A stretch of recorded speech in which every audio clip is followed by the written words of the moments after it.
What if the greatest shipyards of the 21st century weren't on Earth at all?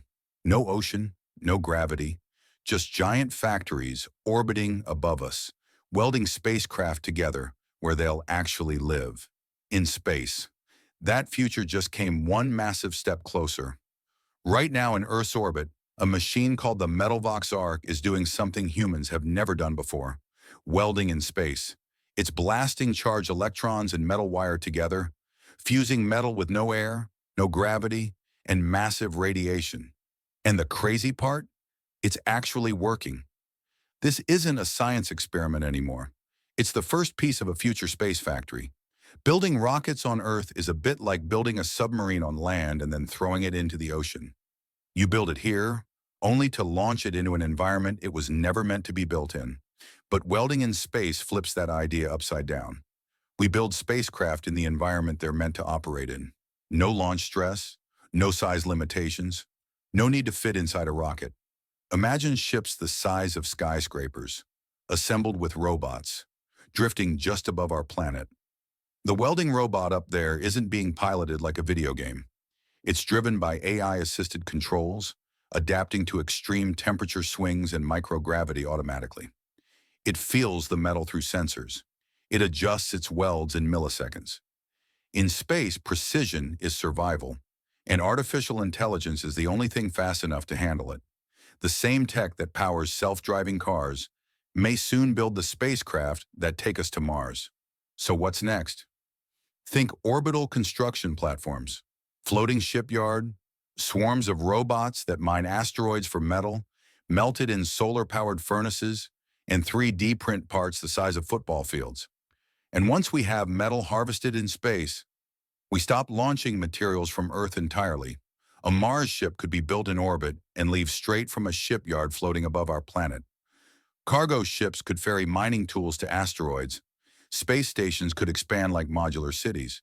The first weld might feel small, but the first nail built every skyscraper. Hundreds of years ago, wooden shipyards sparked global trade and exploration. Today, the same thing is starting again. Except now, the ocean is endless, and the ships travel between worlds. Space mining, deep space travel, solar megapower stations. It all starts with the ability to build out there. The first space shipyard isn't science fiction anymore. It's happening today, quietly orbiting above us. And one day people will look back at this little welding robot, the same way we look back at the first wooden dock. The age of space industry has begun. Like and subscribe for more AI plus robotics future tech.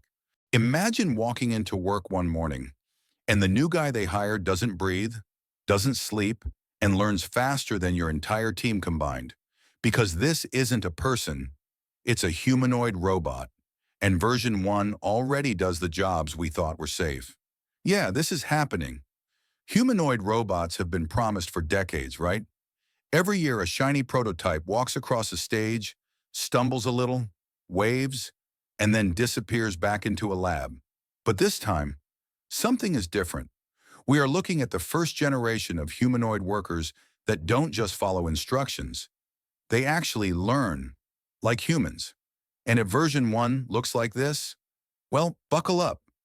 Companies like Figure, Tesla, Unitree, Fourier, they're all racing to build the first general-purpose robot worker. Not a robot that flips burgers, not a robot that tightens one bolt on an assembly line, a robot that can walk into a warehouse, a grocery store, a factory, a hospital, and do whatever job needs doing. These robots have hands, they have balance, they have full mobility. And the wild part? They're learning from massive AI models trained the same way we train language models. Think of ChatGPT, but for physical tasks. So how does a robot learn a new job? Not by hiring a programmer, not by writing thousands of lines of code. Nope, you just show it. Humanoid robots are now using video demonstrations, 3D motion capture, and imitation learning to pick up tasks the same way a toddler learns, by watching. You give it a video of someone sorting packages, it learns to sort. You show it someone picking inventory, it learns to pick. This is the moment robots stop being tools and start being workers. This is what version 1 already handles: moving boxes and loading pallets, walking through complex environments, using hand tools, operating machinery under supervision, basic stocking and replenishment work, carrying heavy loads without fatigue. And remember, and that's day 1. With updates, they learn new abilities like apps getting patched. This thing will get smarter while you sleep. Here's the part that shocked even the engineers. These robots aren't just repeating motions. They're starting to reason about tasks. You can tell it. Pick up the boxes in aisle 4 and bring them to shipping, and the robot will figure out how to walk there, which boxes you meant, how to lift them safely, and where shipping is located. That's not automation. That's autonomy. And yeah, this is where everyone asks, so, is this thing taking my job? Here's the honest answer. These robots are coming, fast. But the impact won't be every job disappears overnight. It'll be slow at first, filling roles companies can't fill and doing jobs people don't want.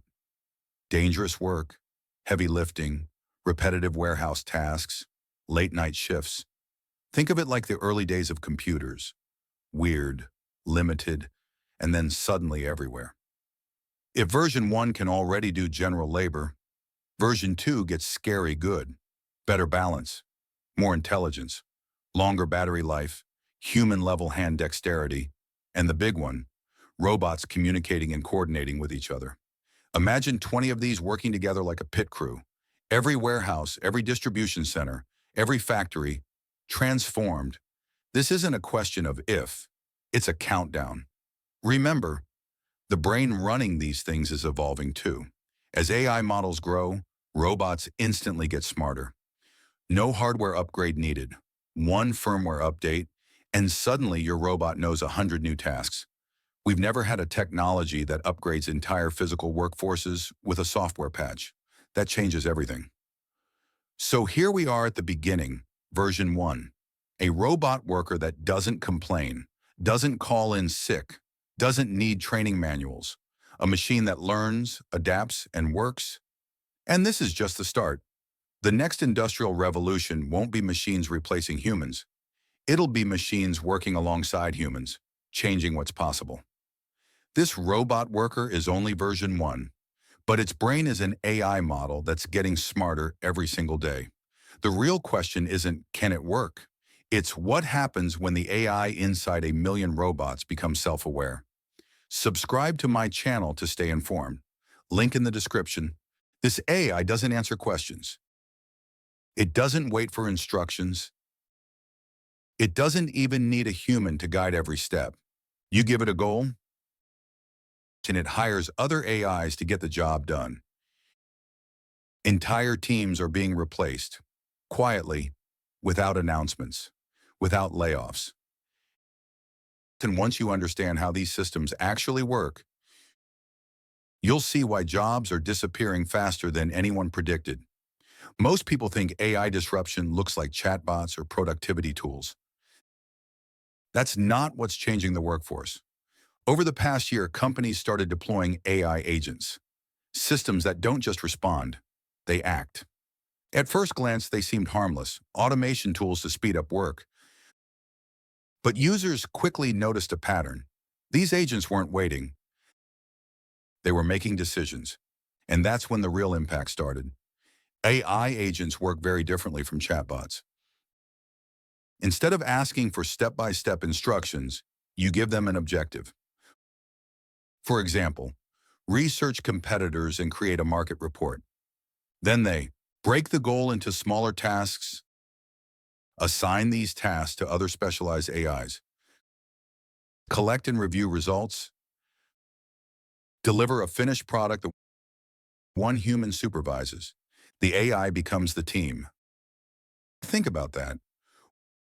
What used to take 5 or 10 people can now happen with one person overseeing an AI network.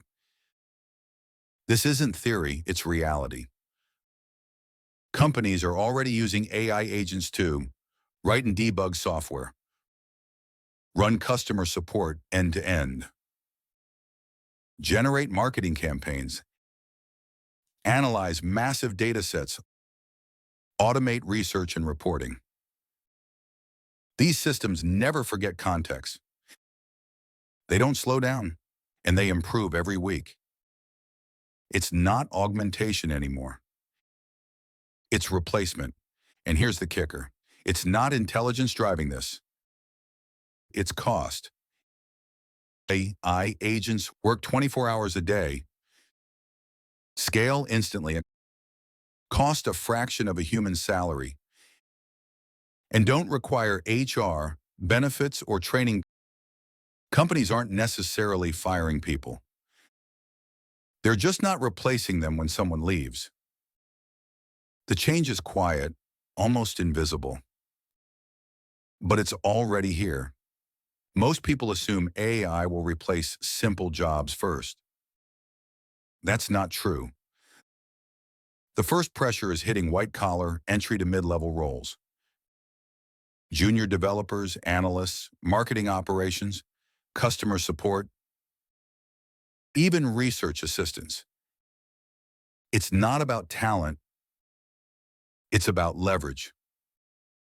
AI agents compress what used to take 5 or 10 people into a single supervisor role. Here's the part no one talks about. AI agents don't just replace people, they replace processes. That means fewer entry-level jobs, fewer training opportunities, and fewer ways to climb the career ladder. The ladder still exists, but the bottom rungs are disappearing. This isn't the end of work, but it is the end of work as we learned it. The future belongs to those who define goals, supervise systems, evaluate outcomes, apply judgment AI still can't replicate. Those who adapt early don't compete with AI. They multiply their impact. AI agents aren't coming. They're already here. The question isn't if jobs will change. It's who notices early enough to move with it. And if you think AI disruption is serious, wait until you see what happens when AI starts controlling the physical world.